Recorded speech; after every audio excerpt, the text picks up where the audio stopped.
Prabowo Gibran ingin menjadi pemimpin bagi seluruh kalangan tanpa terkecuali. Peluang rekonsiliasi pun mulai terbuka.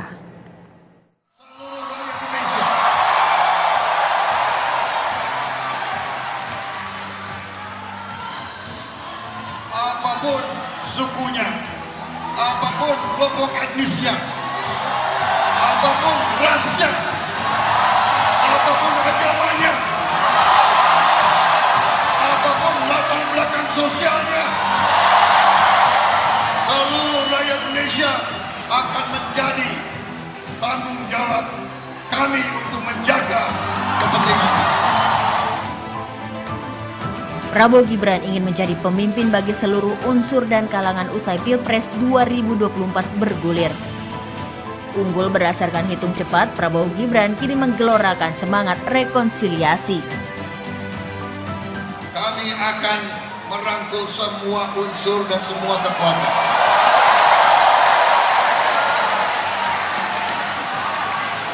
Kami akan menjadi presiden, wakil presiden, dan pemerintah untuk seluruh rakyat Indonesia. Berkali-kali saya tegaskan, saya akan memimpin bersama Saudara Gibran, akan mengayomi, akan melindungi, akan membela seluruh rakyat Indonesia.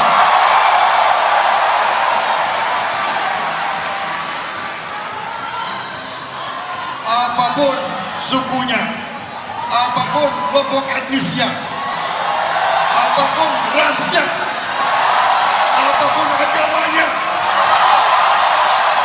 apapun latar belakang sosialnya. Terkait wacana rekonsiliasi dan koalisi, Wakil Ketua Umum Partai Kebangkitan Bangsa menegaskan Timnas Amin masih fokus dengan proses hitung resmi KPU. Berbeda dengan Timnas Amin, Sekjen PDI Perjuangan justru membuka opsi sebagai oposisi. Berdasarkan hitung cepat sejumlah lembaga survei hingga Kamis sore, Prabowo Gibran unggul dengan hasil mendekati 60% suara. Sementara pasangan Amin di peringkat kedua dan Ganjar Mahfud di peringkat ketiga dengan suara yang tidak mencapai 20%. Tim Liputan BTV. Untuk membahasnya telah bergabung bersama kami secara daring ada Yosken Awas, peneliti tamu LSI, Eka Gumilar, jubir Timnas Amin, Diah Roro Esti, jubir TKN Prabowo Gibran, dan Aryo Seno Bagaskoro, jubir TPN Ganjar Mahfud. Selamat malam Bapak-Bapak dan Mbak Esti. Selamat malam. Selamat malam. Baik, saya akan tanya ke satu-satunya perempuan dalam deretan narasumber saya malam hari ini, sekaligus juga pihak yang sedang unggul ya dalam versi quick count. Ya Mbak Esti, kita dengarkan tadi dalam pidatonya Pak Prabowo mengatakan akan merangkul semua unsur dan kalangan. Apakah ini bisa diartikan sebagai kode membuka peluang rekonsiliasi Mbak Esti? Tentu yang pertama-tama kami sangat bersyukur atas hasil yang telah kita raih, dan tentu ini berkat kerja keras yang sangat-sangat luar biasa, dan tentunya yang kami utamakan dalam hal ini adalah bagaimana kita dapat hadir di tengah masyarakat untuk menciptakan masa depan yang berkelanjutan, ya kan, untuk menciptakan Indonesia maju, dan tentu segala sesuatu hal dibutuhkannya semangat kerjasama. Oleh karena itu kami akan melihat bagaimana kerjasama tersebut bisa terbentuk, karena seluruh lapisan masyarakat hingga pimpinan-pimpinan baik di tingkat daerah, di tingkat pusat, semuanya mempunyai ranah untuk kemudian melakukan perubahan-perubahan yang dinantikan oleh rakyat Indonesia sesuai dengan janji-janji yang tertera di dalam Asta Cita kami gitu ya, selaku paslon 02. Tentu tugas yang sangat amat berat Mbak. Jadi terpenting tentu dalam hal ini kita harus betul-betul merenungkan bagaimana kita bisa mengeksekusi program-program yang kami rasa penting. Tapi selepas dari itu kami dalam posisi ingin menunggu hasil dari KPU-nya ya Mbak ya. Jadi ini kan sesuatu hal, quick count adalah sesuatu hal yang masih berprogres sifatnya. Oleh karena itu kami tidak boleh jumawa, tetap harus rendah hati dan melihat bagaimana progres ke depannya. Tapi selepas dari itu tentu banyak sekali hal yang harus kita rencanakan, karena ini tugas yang sangat amat berat. Sangat amat berat dan dibutuhkan konsentrasi penuh untuk kemudian merealisasikan janji-janji yang telah kami sampaikan.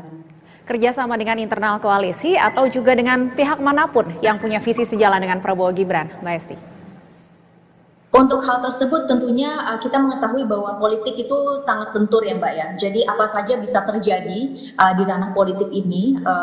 Kami dalam posisi tentu melihat kebijakan dari Pak Prabowo dan Pak Prabowo, mohon maaf, dan juga Mas Gibran dalam hal ini, dan apapun keputusannya kami akan menyadari bahwa ini untuk kepentingan bangsa.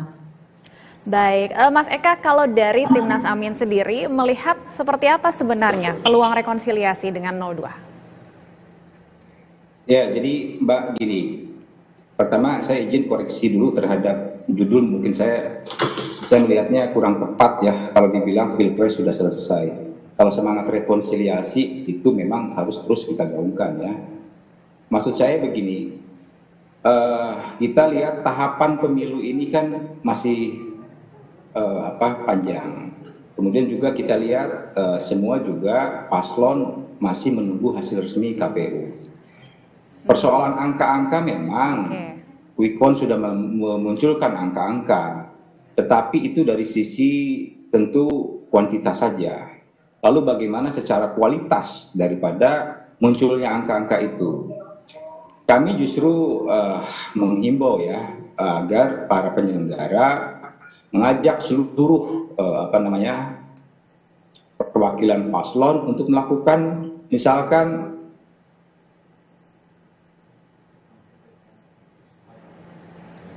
Mas Eka? Terhadap sistem KPU yang ada ya, sistem iPusan. Ya silakan. Tadi sempat terputus suaranya, sudah tersambung kembali, sudah terdengar dengan jelas kembali. Silakan Mas Eka. Ya, Quick Count itu kan baru memunculkan angka-angka kuantitas ya, tapi kualitas daripada pemilu itu tentu harus kita jaga. Kita mau bahwa pemilu ini menghasilkan pemimpin. Pemimpin yang baik tentu ingin juga dilahirkan dengan cara-cara yang baik agar mendapatkan legitimasi dari seluruh rakyat. Saya berharap peran lembaga seperti KPU dan Bawaslu menangkap kegelisahan yang ada di masyarakat bahwa potensi kecurangan sejak tahapan-tahapan pemilu itu sudah terlihat, ya, sehingga dan hasil quick count ini saya kira tidak banyak mengagetkan banyak orang karena terprediksikan. Ya, patut diduga bahwa ini adalah merupakan bagian daripada potensi kecurangan yang mungkin bisa timbul. Nah, kalau memang ini terbuka, dilakukan IT forensik, kemudian juga sistem quick count itu juga terbuka untuk dievaluasi bersama dan sebagainya, saya kira itu lebih baik ya untuk menunjukkan kepada rakyat bahwa memang proses-proses ini berjalan dengan baik.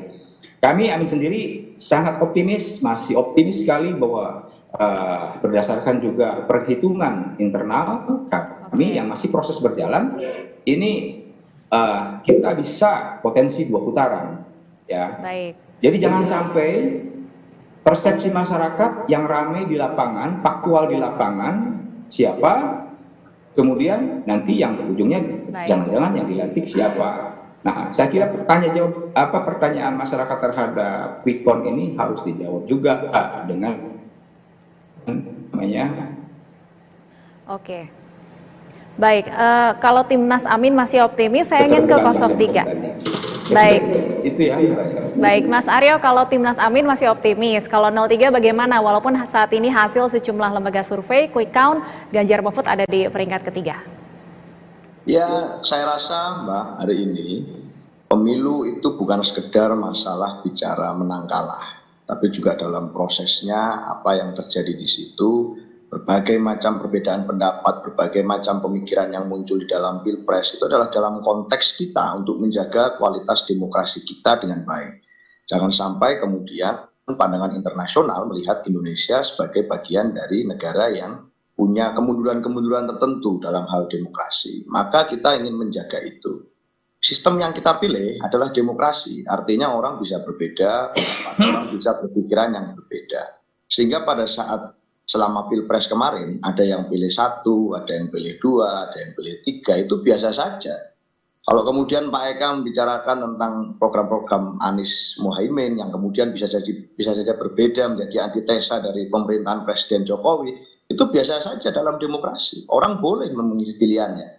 Saya dan tim TPN Ganjar Mahfud memandang bahwa dalam hari ini ada sesuatu yang tidak beres dalam hal demokrasi, dalam hal bagaimana nepotisme muncul kembali, bagaimana rekayasa-rekayasa itu harusnya tidak terjadi, manipulasi di dalam proses pratabulasi yang dalam hal intervensi, intimidasi dan lain sebagainya terjadi. Itu harusnya biasa saja dalam hal demokrasi. Orang bisa berpendapat dan kemudian tidak perlu berpikir. Kalau saya berpendapat yang berbeda dengan penguasa, maka saya akan menghadapi konsekuensi. Demokrasi harusnya mengizinkan itu semua terjadi.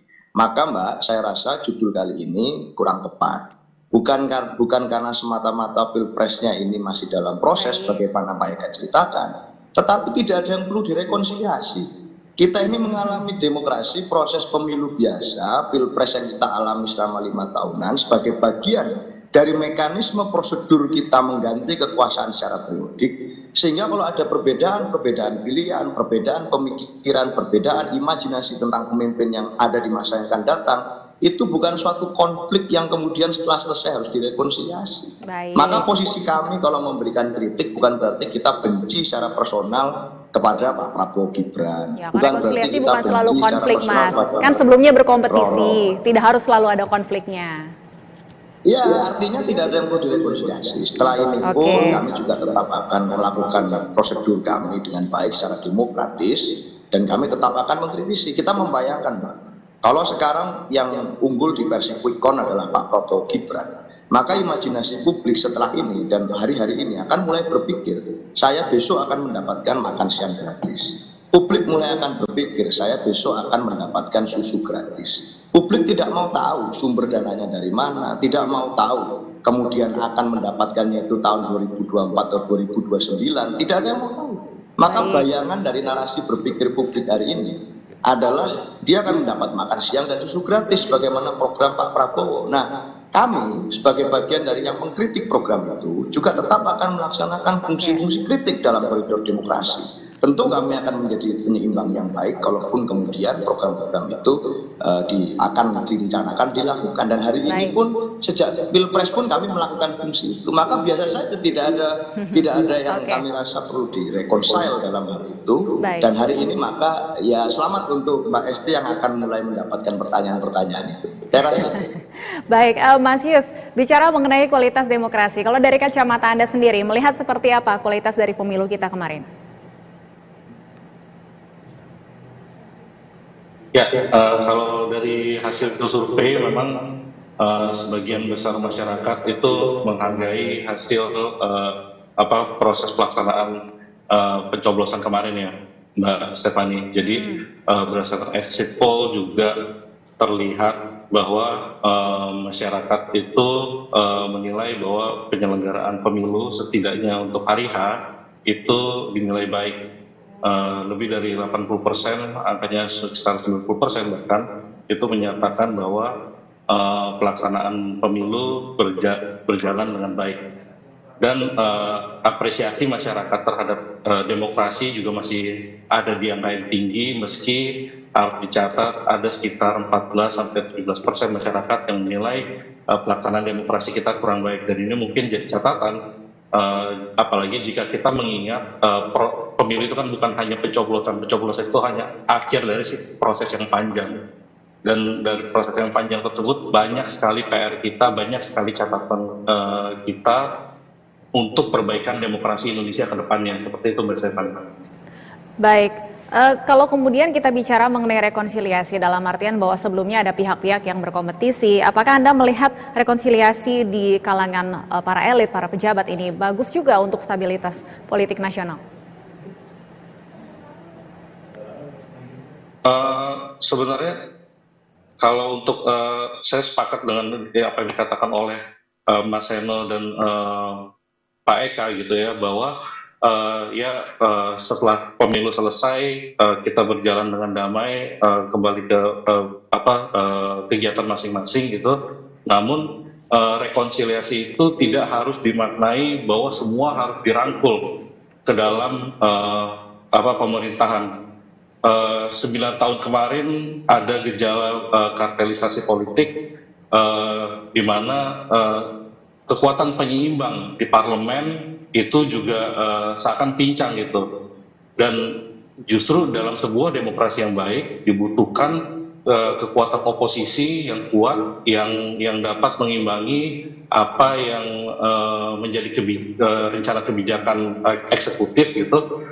Bukan semuanya diamini gitu. Jadi saya menunggu juga nih gimana nanti posisi dari PDIP, gimana posisi dari PKB, Nasdem, apakah akan memilih untuk bergabung, atau memilih untuk berada di jalur oposisi. Sebagai pengamat tentu kami yang sangat mengharapkan bahwa akan ada oposisi yang sehat nantinya, dengan tidak semuanya bergabung ke dalam kubu pemerintahan, tapi juga berusaha mengimbangi. Dan karena demokrasi ini kan repeated games, kita bermain demokrasi ini berkali-kali berulang-ulang, dan diharapkan juga akan ada efek elektoral ke depannya, mungkin untuk partai insentif elektoral buat partai ke depannya di pemilihan mendatang. Seperti itu Mbak Stephanie. Baik, Mbak Esti, tidak semua pihak harus dirangkul. Kalau dari TKN melihatnya siapa yang akan dirangkul? Ya, jadi jadi kalau dari kami tentu kami terbuka untuk merangkul seluruh golongan. Tentu segala sesuatu hal kita maknai dengan semangat untuk mensejahterakan masyarakat. Kembali lagi bahwa ini pekerjaan yang sangat amat berat gitu ya Mbak ya, dan butuh kerjasama lintas koalisi. Jadi bisa di dalam koalisi, kita berbicara di dalam koalisi, kita berbicara di luar koalisi, apapun yang tentunya kedepannya akan baik untuk mensejahterakan masyarakat.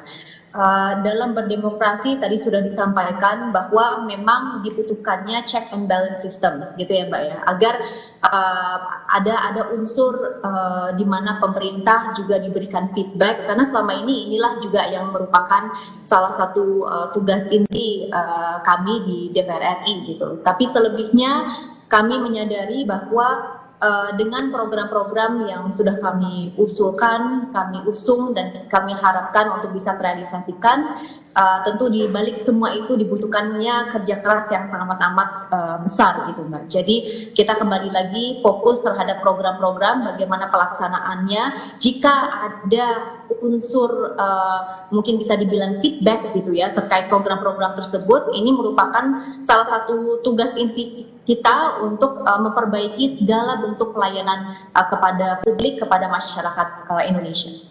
Baik, Mas Eka, kemarin juga Pak Anies sendiri memang mengatakan ingin konsisten, ingin tetap berada di jalur perubahan. Ini apa yang bisa kita maknai? Apakah nantinya Pak Anies akan menjadi salah satu pihak yang berada di oposisi walaupun tanpa partai begitu, atau seperti apa Mas Eka? Ya, gini Mbak. Ini sepertinya dengan hasil quick count, dengan pemilu yang masih prosesnya berjalan, seolah kita ini sudah menciptakan sudah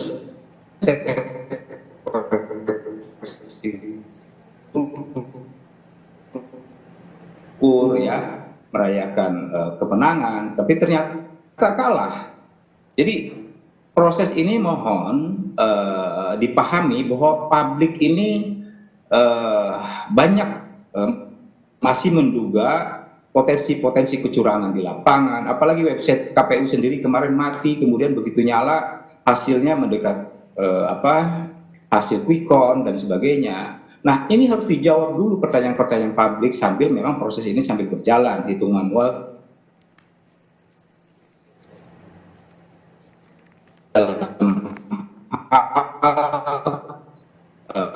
oposisi atau bukan. Yang terbalik adalah pihak 02 yang menjadi posisi. Andai kata ini terjadi 2 putaran dan kita punya potensi menang.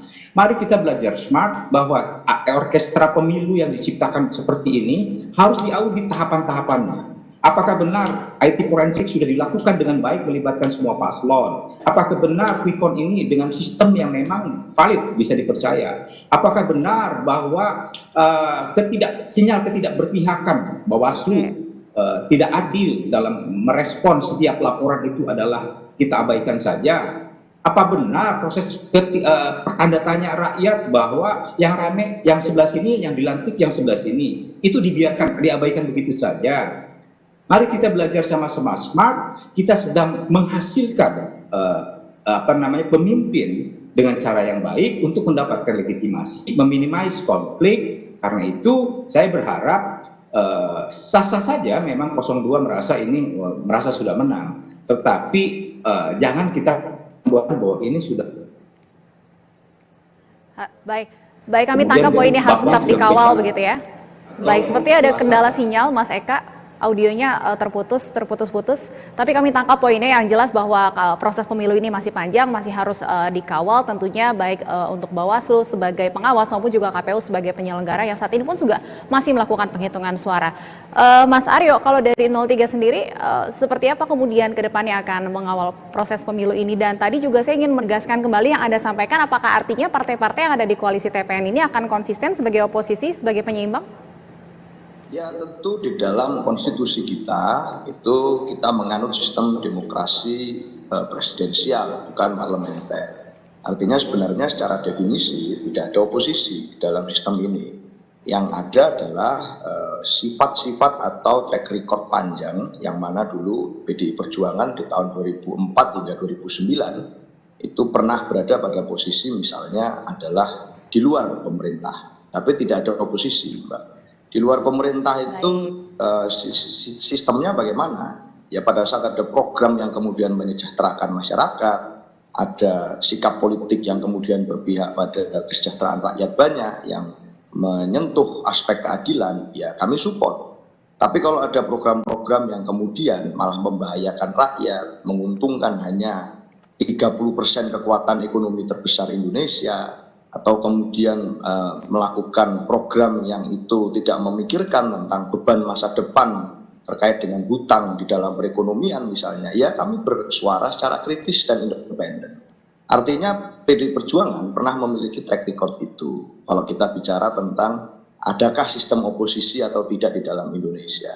Jadi pengambilan keputusan kami, pertimbangan pengambilan keputusan kami tidak akan kami lakukan hari ini. Ini baru H+1 dari pemilu dan kemudian quick count menunjukkan hasil tetapi belum rekapitulasi ataupun tabulasi suara secara resmi melalui hitung manual KPU. Jadi masih panjang waktunya, masih berjenjang penghitungan suaranya, proses pemilu masih ada, sehingga basis pengambilan keputusan kami akan nanti mengacu kepada hasil akhir dari KPU. Saya rasa itu, Mbak. Baik. Mas Yus, memang kalau kita lihat dari hasil quick count meskipun Prabowo Gibran unggul, namun di pemilihan legislatifnya yang unggul adalah PDI Perjuangan. Anda melihatnya dengan hasil ini akan seperti apa kemudian iklim politik kita ke depannya? Apakah justru bagus dengan adanya penyeimbang ini?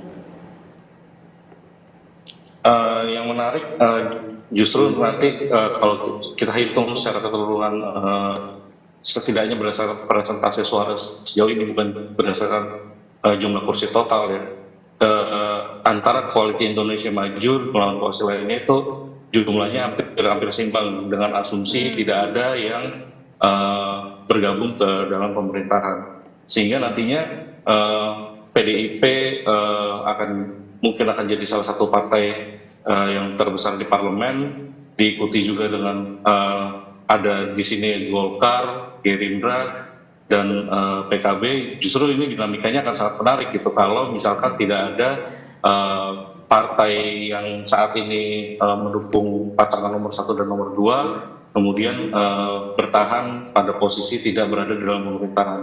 Ini akan sangat menarik dinamikanya ke depannya karena jumlah untuk mengambil keputusan mengeluarkan undang-undang itu akan sangat ketat, bargaining positionnya ketat, tawar menawarnya di parlemen, dan itu menarik untuk diikuti sepanjang 5 tahun ke depan dengan asumsi lagi-lagi partai yang tidak ada di koalisi 02 memposisikan diri berada di luar pemerintahan dan menjadi oposisi kritik dan produktif. Baik, yang jelas kita masih harus menunggu penghitungan resmi dari KPU. Kita nantikan bersama. Terima kasih Mas Yus, Mbak Esti, Mas Eka, dan juga Mas Aryo sudah bergabung bersama kami di Bersatu Kawal Pemilu.